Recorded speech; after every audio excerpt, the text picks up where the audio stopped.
Annihilation of Caste. Speech prepared by Dr.B.R.Ambedkar, MA PhD, DSc, Barrister at Law, for the annual conference of the Jat Path Todak Mandal of Lahore, but not delivered, owing to the cancellation of the conference by the reception committee on the ground that the views expressed in the speech would be unbearable to the conference. 15th May 1936. Annihilation of Caste, an undelivered speech, 1936. Friends, I am really sorry for the members of the Jat Path Todak Mandal who have so very kindly invited me to preside over this conference. I am sure they will be asked many questions for having selected me as the president.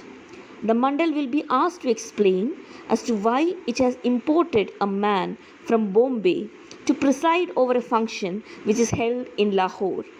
I believe the Mandal could easily have found someone better qualified than myself to preside on the occasion. I have criticized the Hindus. I have questioned the authority of the Mahatma whom they revere. They hate me. To them, I am a snake in their garden. The Mandal will no doubt be asked by the politically minded Hindus to explain why it has called me to fill this place of honor. It is an act of great daring.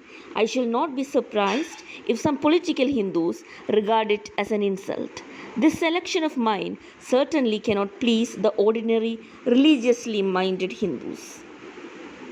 The Mandal may be asked to explain why it has disobeyed the Shastraic injunction in selecting the president.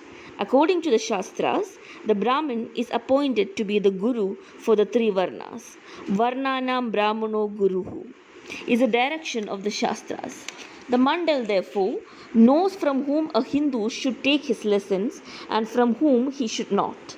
The Shastras do not permit a Hindu to accept anyone as his Guru merely because he is well versed. This is made very clear by Ramdas, a Brahmin saint from Maharashtra who is alleged to have inspired Shivaji to establish a Hindu Raj. In his Thus Both, a socio-political religious treatise in Marathi verse, Ramdas asks, addressing the Hindus, can we accept an Antyaja to be our Guru because he is a Pandit, that is learned? He gives an answer in the negative. What replies to give to these questions is a matter which I must leave to the Mandal. The Mandal knows best the reasons which led it to travel to Bombay to select a president, to fix upon a man so repugnant to the Hindus, and to descend so low in the scale as to select an Antyaja, an untouchable, to address an audience of the Savarnas. As for myself, you will allow me to say that I have accepted the invitation much against my will, and also against the will of many of my fellow untouchables. I know that the Hindus are sick of me. I know that I am not a person grata with them. Knowing all this, I have deliberately kept myself away from them. I have no desire to inflict myself upon them. I have been giving expression to my views from my own platform. This has already caused a great deal of heartburn and irritation. I have no desire to ascend the platform of the Hindus to do within their sight what I have been doing within their hearing.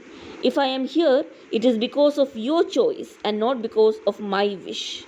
Yours is a cause of social reform. That cause has always made an appeal to me.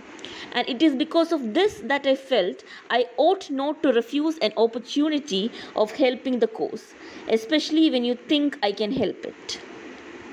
Whether what I am going to say today will help you in any way to solve the problem you are grappling with is for you to judge. All I hope to do is to place before you my views on the problem. The path of social reform, like the path to heaven, at any rate in India, is strewn with many difficulties. Social reform in India has few friends and many critics. The critics fall into two distinct classes. One class consists of political reformers and the other of the socialists. It was at one time recognized that without social efficiency, no permanent progress in other fields of activity was possible. That owing to mischief wrought by evil customs, Hindu society was not in a state of efficiency, and that ceaseless efforts must be made to eradicate these evils. It was due to the recognition of this fact that the birth of the National Congress was accompanied by the foundation of the Social Conference. While the Congress was concerned with defining the weak points in the political organization of the country, the Social Conference was engaged in removing the weak points in the social organization of Hindu society. For some time, the Congress and the Conference worked as two wings of one common activity, and they held their annual sessions in the same pandal.